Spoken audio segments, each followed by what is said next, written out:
우리나라 같은 경우 이제 문제는 소주성이다. 이번 그 질병 사태 오기 전에 소주성 때문에 경제가 위험해지고 있다 라는 이야기가 있어서 요거에 대해서 한번 확인해 볼게요. 자, 소득 주도 성장은 뭐다? 가계소득이 증가하면 소비가 증가해서 투자가 확대되니까 생산성이 증대해서 경제성장이다. 딱 보기엔 굉장히 좋죠. 근데 우리나라는 어디서 끊긴 거예요? 일단 가계소득 증가부터가 문제가 생겼죠. 뭐 아르바이트 같은 경우 줄고 그 다음에 자영업도 피해를 봤다. 이게 문제가 됐더라. 소비가 안 늘었으니까요.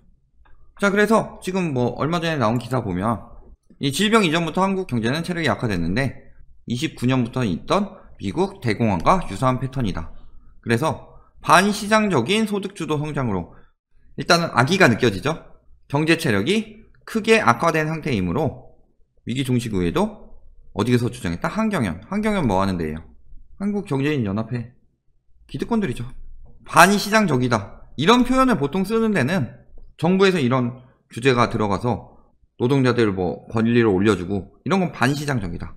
그러면서 여기서 이야기하는 게 뭐다? 대공황 초기에 국가진흥법을 제정해서 최저임금제, 최대 노동시간, 생산량 제한 등을 해서 반시장 정책 때문에 경제 대공황이 길어졌다. 이런 이야기를 하는 거죠. 과연 경제 대공황 때 저들 말에 따르면 반시장적인 정책 때문에 떨어졌나? 요거에 대해서 한번 확인해 볼게요. 자, 우선은 경제 대공황 이전부터 보면 뭐 때문에 성장했어요? 미국은? 1차 대전 때문에 성장했죠. 1차 세계대전 때 식량, 군수품 이런 것들은 유럽들은 지들끼리 치고받으면서 초토화되고 있을 때 이런 거 수출해서 많이 벌었죠. 결국엔 뭐가 됐다? 과잉 생산이 됐더라. 많이 버는 동안에 과잉 소비하고 향락 뭐 이런 거 하다가 그래도 돈 남으니까 주식 산 거죠. 그래서 주식이 실제 가치보다 굉장히 높게 올라가는 현상이 나타났더라. 그런데 그 호황에도 불구하고 생산은 과잉되는데 그 전에 이거를 분배를 안 했다. 노동자들한테 분배를 안 하고 지들끼리만 처먹었다. 그러니까 노동자들도 어떻게 돼요? 살기 위해서는 내가 돈 벌어서 안 되니까 불로소득 쪽에 붙어야 되죠. 뭐 여유 생기면 주식 샀겠죠. 자, 근데 결국에 1차 세계대전이 끝났다. 그러면은 이 생산을 과잉 생산하는 걸 멈출 수가 없으니까 공장의 재고 쌓이죠. 식량도 마찬가지로 식량 가격도 떨어질 수밖에 없는 상황이 됐다. 그럼에도 불구하고 이제 돈이 어디로 몰렸다? 주식으로 몰렸다. 그런 상황이 결국에 터진 거죠. 1929년 10월 24일 검은 목요일부터 주식이 어디까지 떨어지냐? 거의 9분의 1 토막 나죠. 그러면서 이렇게 기업들이 줄줄이 무너지면서 은행도 파산하고 실업자 다시 급증하게 됐더라. 실업자가 급증하면 소비 위축은 따라오는 거죠. 경제 대공황 때랑 비교해보면은 일단은 거기는 공황이 먼저 왔다. 우리나라 같은 경우는 그 이전에 미리 소비를 진작하기 위해서 미리 노동자 권리를 보장하고 있었다. 자, 이렇게 경제 대공황이 오니까 어떻게 됐어요? 다음에 루스벨트 대통령이 취임하면서 했던 게 긴급은행법, 그 재기 가능한 은행에다가 국가가 돈 빌려준다. 근본이제 폐지. 이게 근본이제 때문에 미국이 문제가 있었던 게 그 금이랑 달러를 가치를 똑같이 거의 동등하게 놓다 보니까 뭐가 생겨요? 다른 데는 통화량 찍어내면서 타국들이 달러 대비 환율이 올라가는 거죠. 그러면 어떻게 돼요? 싸게 팔 수 있잖아요. 싸게 팔 수 있으니까 미국이 경쟁력이 떨어진다. 이런 것도 있었죠. 관리통화법 이런 거, 그 돈에 관한 규제를 강화하고 농업 아까 너무 많이 생산해서 문제됐다고 했으니까 생산 제한 들어가고 과잉 생산 제한 이런 거 다 들어가서 하락 방지했다. 그리고 뭐 강 개발하고 핵심은 요 산업부흥법.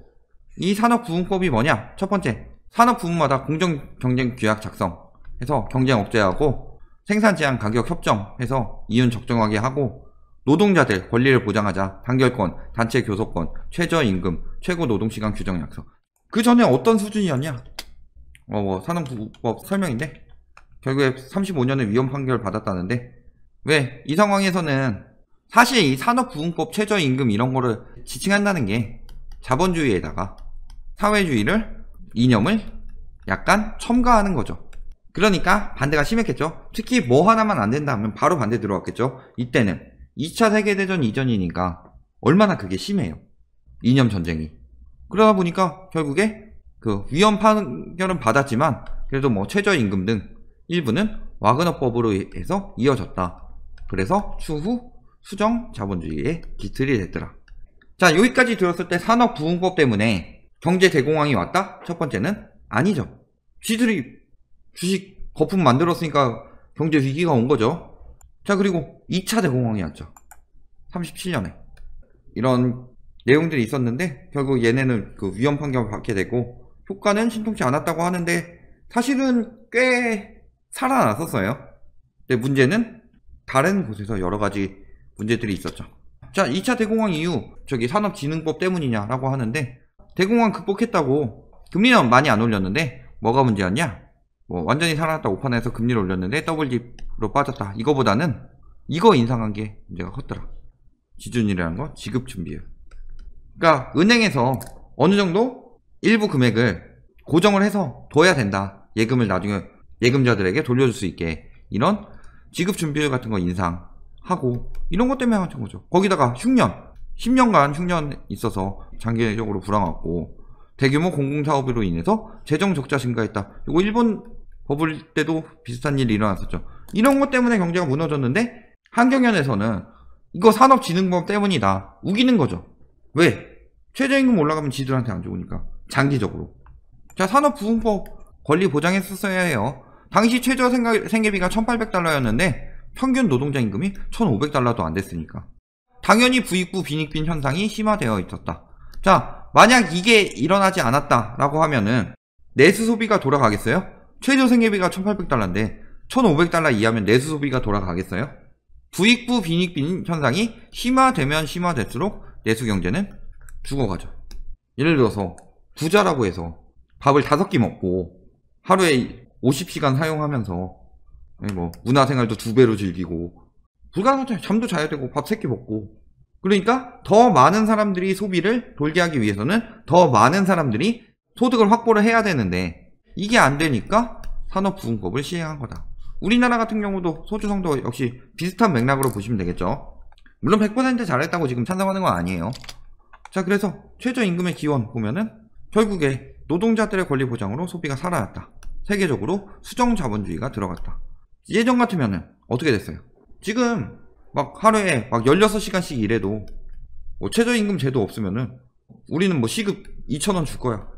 16시간 일해도 32,000원 벌어가지고 하루 겨우 먹고 살고 2,000원, 1,000원 준다고 해봐요. 16,000원 주는 거예요. 한 끼에 5,000원인데 지금. 싸도 4,000~5,000원 하잖아요. 16시간 일해도 밥 겨우 먹고 노숙해야 될 판이죠. 이런 거 안 해놨으면. 이런 세대였다. 지금은 어때요? 물론 이 상황까지는 아니지만 다른 여러 가지 문제점이 있었죠. 소비가 안 돌아가잖아요. 왜? 미래가 불안하니까 돈은 모아야 되겠고. 근데 시급은 짜고 취업 나이는 점점 더 늦어지고 있고 젊은 세대를 나중에 집을 사야지 내가 결혼한다는 마음도 있는데 우리나라 같은 경우는 집값은 계속 올라가고 있고 근데 내 임금은 안 올라가고 있고 왜 집값 올라가는 건 시장 논리에 따라 당연한 것처럼 이야기하면서 임금 올라가는 거에 대해서는 그거보다 훨씬 더 낮은 갭을 주고 올렸는데도 그거에 대해서는 기를 쓰고 반대를 한다. 자, 물론 문제점이 있죠. 점진적으로 했어야 되죠. 그러니까 예를 들어서 가계소득을 늘리려면 근로자와 자영업자, 그럼 근로자들은 올라갈 테지만 자영업자들이 문제가 되는 거죠. 그러니까 이 자영업자들의 부담을 덜어주기 위해서 혹은 그 사업 중에서도 이제 중소기업, 겨우 운영하고 있는 중소기업 이런 쪽에 문제가 커지더라. 그러니까 대기업들이 중소기업 착취하는 거 이런 구조를 좀 개선하고 예를 들어 건설 같은 경우 하청 줘서 하는 거 이런 제도 막아버리고 대기업들이 괜히 그냥 하청한테 떠넘기면서 더 많은 돈을 뜯어가잖아요. 이런 구조 자체를 어떻게든 막아버리고 그 다음에 부동산 가격 같은 경우도 예를 들어 상가 가격이 하락한다. 상가가 평당 5천만 원이다. 10평 기준으로 10억이죠. 그러면은 수익률 4% 나오려면 얼마 나와야 돼요? 수익률 4% 나오려면 월 300은 받아야 된다. 근데 얘가 평당 가격이 2,500으로 떨어져 봐요. 그러면은 5억 되니까 월 150이면 충분하죠. 그러면은 자영업자 입장에서 한 명 더 쓸 수 있죠. 한 명 더 안 쓰더라도 소주성을 해서 200 받던 애를 300으로 올려주더라도 자영업자에게도 50이 더 남는 거죠. 이런 것들이 같이 추진이 됐었어야 되는데 부동산 안 떨어뜨리고 버틴 거죠. 그래서 이거를 소주성 탓으로 하고 있는 거라니까요. 이런 식으로 경제가 오래 가게 되면은 결국에는 대공황이 올 수밖에 없다. 결국에는 내수 시장이 살아나야지 대공황이 왔을 때 세계적으로 좀 단절이 된 상황에서도 버틸 수가 있는데, 내수가 안 늘어나는 이유는 부의 쏠림 현상이 일어났기 때문이다. 불로소득은 커지고 근로소득은 거의 늘지 않았기 때문이다. 이렇게 된 상황이잖아요. 근데 문제는 점진적으로 해야 되는데 우리나라 같은 경우는 연임제가 아니잖아요. 그러니까 5년 내에 해결을 봐야 되는데, 부동산 가격 떨어지는데 적어도 3, 4년 걸리죠. 경제 정책 사용해도. 왜냐면 공급이나 이런 것도 지금 한 거는 3년 뒤에 나타나는 건데, 그러니까 3, 4년 걸리니까 이거 해놓고서 소주성까지 하기에는 너무 늦는다. 그러니까 일단 소주성부터 했다가 문제의 피해를 본 거죠. 그러니까 어느 정도 역효과가 난 거죠. 너무 빨리 하려고 했다는 게 문제였죠. 결국은 올렸어야 했다. 이건 어쩔 수 없는 상황이다. 나라를 위해서. 자, 국민 여론 어때요? 대부분은 기본 방향 유지고 모른 무음답인데, 부작용 크다, 이런 여론들이 많다. 왜? 언론에서 계속 때리니까. 뭐만 하면 소주성 탓이다. 자, 근데 우리나라 가장 큰 문제는 소주성이 아니었어요. 경제 소주성 때문에 안 좋아졌다고 하는데 절대 아니죠. 자, 경제에 왜 위기가 왔는지 보면은 실질적으로 문제는 뭐였다? 제가 아까 얘기했듯이 불로소득을 많이 환수하고 근로소득을 장려해야 되는데 어떤 일이 있었다? 소득공제, 세액공제로 전환했죠. 2013년에. 그러면서 저소득 연봉자가 고소득 연봉자로 하면서 소득공제 방식에서 과세소득 금액 세율을 곱해가지고 세액공제 방식으로 택하니까 어떻게 됐다? 근로자들이 부담이 커졌다. 그렇죠? 그러면서 법인세, 그 다음에 양도세, 이런 것들 내렸다. 불로소득을 장려했다. 그 다음에 뭐 있어요? 담배, 자동차, 주민세, 이런 것들 뭐예요? 담배 같은 거 간접세잖아요. 이런 거 늘렸잖아요. 이런 양도세나 이런 부동산 관련 쪽은 MB정부 때부터. 그 다음에 그 세액공제 전환하고 이런 세금 늘린 거 503 정부 때부터. 즉, 이 기간 동안에 뭐 했다? 근로소득은 세금은 늘리고 불로소득 세금은 줄였다. 그러면서 이쪽으로 세수 확보해가지고 한 거잖아요. 증세 없는 복지 아니었죠? 뭐였어요? 복지 없는 증세였죠. 세금은 엄청 늘어났는데 무슨 증세 없는 복지예요?